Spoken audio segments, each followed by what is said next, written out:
Bonjour. En fait, c'est le ras-le-bol qui vous a fait agir, c'est ça, Anton? Oui, c'est ça. Bah, c'est quand même le cinquième cambriolage. Cinquième.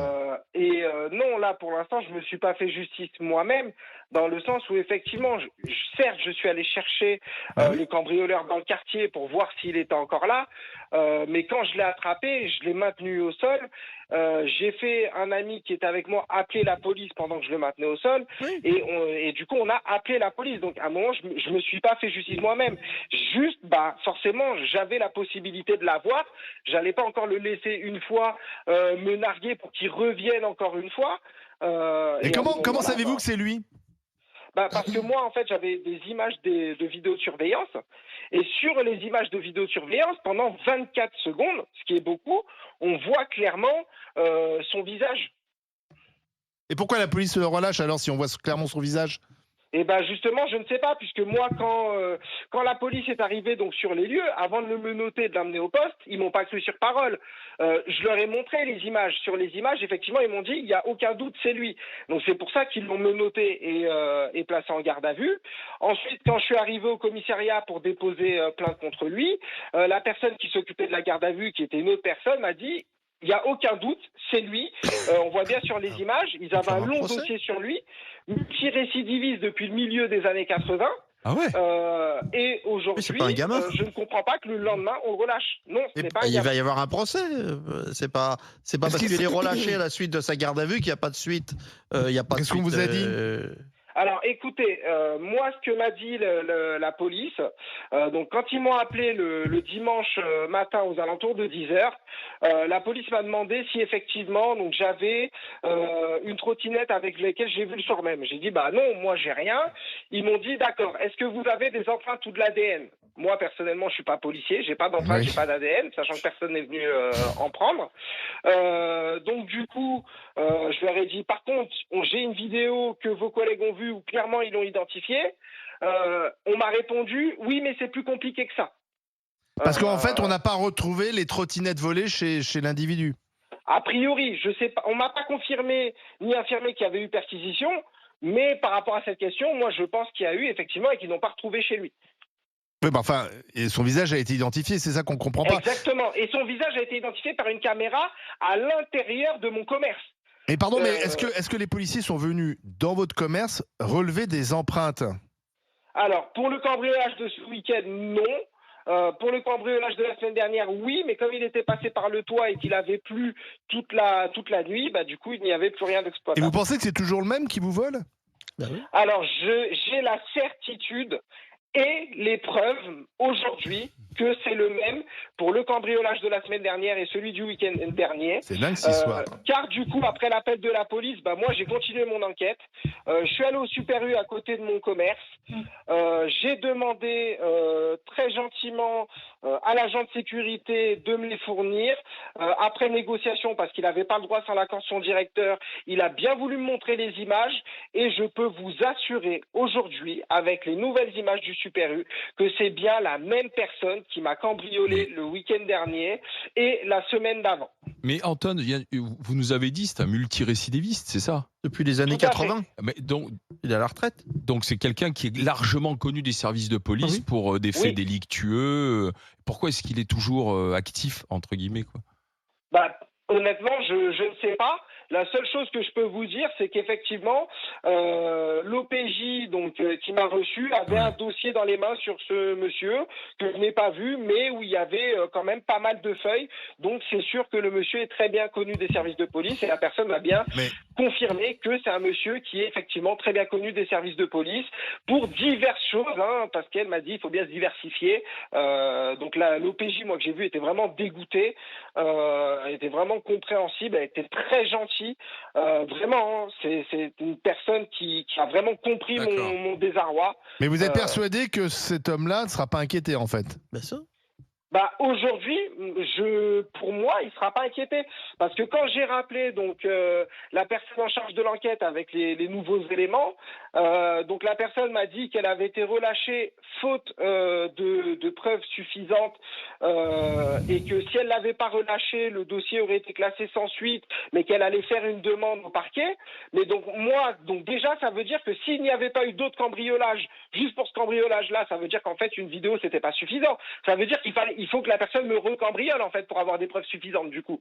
Donc on va peut-être en attendre. Non, mais ce qui est incompréhensible, c'est que les policiers ne soient pas venus samedi relever des empreintes, comme ça se fait. Dans les films. Et ensuite, pas dans les films.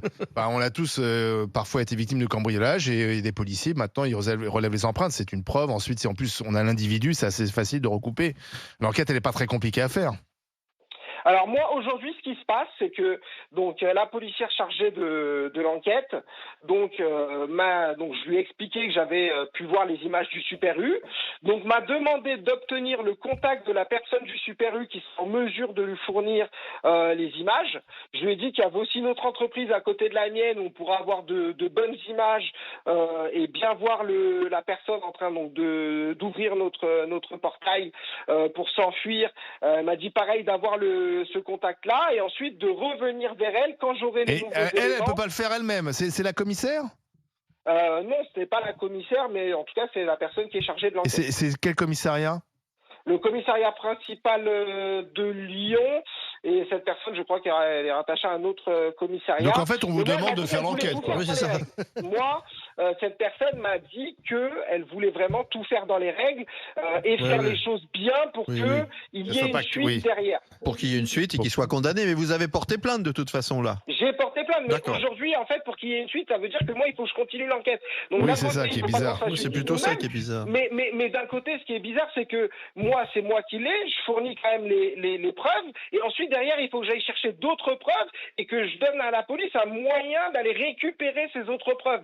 Mais moi, c'est pas mon travail. Moi, là, j'ai déjà beaucoup de soucis avec l'assurance, avec les experts, avec mon commerce, avec mes employés qui sont dépités parce que mes employés dans ce cambriolage-là et lors d'un précédent cambriolage se sont fait voler du matériel aussi qui leur appartient.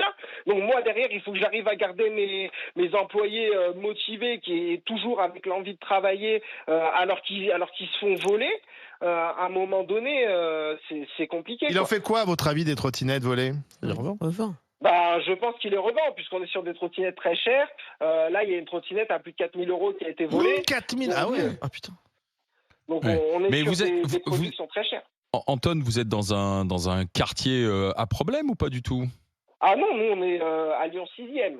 Donc, le 6e arrondissement de Lyon, c'est pas un arrondissement qui est réputé pour être un arrondissement à problème. D'accord. Et c'est un voisin. En plus, c'est un voisin. Enfin, je veux dire, c'est quelqu'un qui habite pas loin.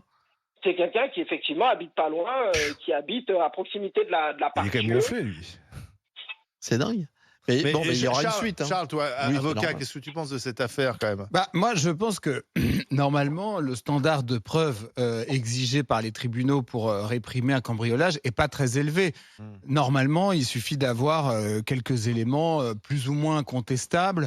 Donc, la vidéo, évidemment, c'est le meilleur élément. Après, ça peut être du bornage téléphonique, ça peut être des témoignages aussi, le fait d'être connu formellement, ça peut être beaucoup de choses qui suffisent pour faire condamner quelqu'un. Et en principe, quand quelqu'un est multirécidiviste, à un moment donné, la justice met à exécution des peines d'emprisonnement fermes avec mandat de dépôt et les gens vont en prison. Donc là, il y a manifestement un dysfonctionnement, mais un peu inexplicable au sens où, en principe, ça devrait fonctionner. Mais Anton, il y a beaucoup de commerçants comme vous dans ce cas de multi-cambriolage ou pas ? Dans mon secteur où moi je suis, non. Après, dans d'autres secteurs de Lyon, oui. Et pareil, avec le même dépit de ne pas retrouver les voleurs ou de ne pas les voir condamnés, c'est pareil ou pas, Anton ? Tout à fait, c'est exactement pareil, je le sais parce que lors d'un précédent cambriolage, même s'il fallait pas le faire, j'avais mis la photo d'une personne dont on voyait son visage sur les réseaux sociaux, sur des groupes exclusivement de Lyon, et j'ai beaucoup de commerçants qui m'avaient répondu en leur disant que c'était arrivé et qu'ils étaient dépités parce que certes on se fait rembourser par les assurances, mais il faut savoir que les assurances, il y a une dévaluation de la marchandise, une vétusté, même si elle n'est pas avérée, ils prennent en compte de la vétusté. remboursé. Donc nous, quand on se fait rembourser par nos assurances, on se fait beaucoup moins rembourser. Et puis au bout d'un moment, et moi c'est ce qui est mon cas, par exemple, mon assurance là va me radier à la fin de l'année, puisqu'après le troisième cambriolage, ils ont plus voulu m'assurer de nouvelles choses et m'ont dit qu'ils étaient en pourparlers pour me radier à la fin de l'année. Donc depuis, il y a eu 2 autres cambriolages. Je les ai pas encore appelés après celui de ce week-end, puisqu'on était sur un week-end avec un jour férié. Mais déjà, ils étaient choqués après le 4e cambriolage quand je les ai appelés la semaine dernière. Donc quand je vais les rappeler, sachant que l'expert n'est toujours pas passé, en leur disant il y a encore eu un cambriolage alors que l'autre dossier n'est pas fini, j'attends leur réaction.